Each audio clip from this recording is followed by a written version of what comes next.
Today I'd like to look at what happens when we admit some of the arguments for the existence of God. I'm going to see what happens when we admit the cosmological argument, the transcendental argument, and the ontological arguments. Now, I've already dealt with two of these and said why they don't actually work, and I think Matt Dillahunty effectively dealt with the third. We already know they don't work, but I want to see what would happen if they actually did work, what that would force us to believe. So I'm going to go through them one by one. Firstly, let's look at the cosmological argument. The cosmological argument claims to prove that there must have been a first cause, and that first cause we can give the name God. But what does this actually mean? All the cosmological argument proves is that something started off the universe. It doesn't give us any other properties apart from the fact that this thing caused the universe. Now, I've dealt with this before as well.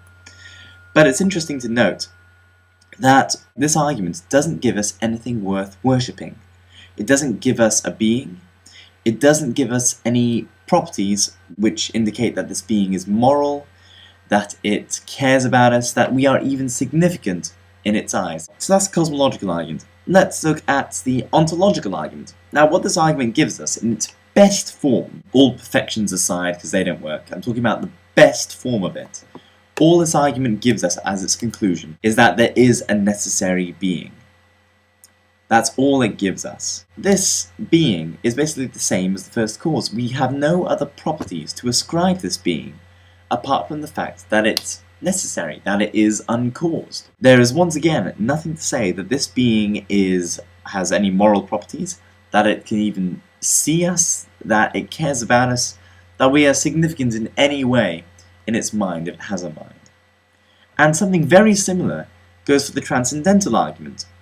Now, the transcendental argument, because it's one I haven't dealt with, the transcendental argument claims to prove that the laws of logic, the absolutes of logic, like everything that is itself, the law of identity, the law of non-contradiction, these logical absolutes, that these need a mind to conceive of them. There is an invalid mood bin here, but let's forget about that for now.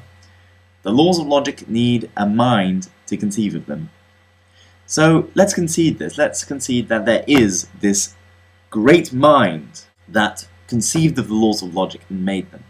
There is, even if we accept this argument, there is still, once again, nothing to tell us that this mind bears any analogy to our own, that it has any moral properties, that it cares about us. There's all these three arguments give us nothing to worship. We have no reason to act in any other way than we have done before. There are no moral properties to be derived. There are no lessons of how to live your life. There's not even a sign that the existence of this being somehow makes our existence more significant in the universe. There is nothing like that in these arguments.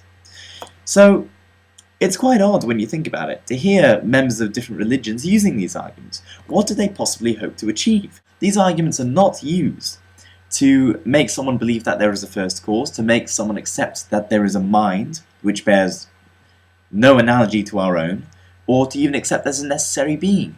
These arguments are used on top of a foundation of faith and belief which has no justification in itself.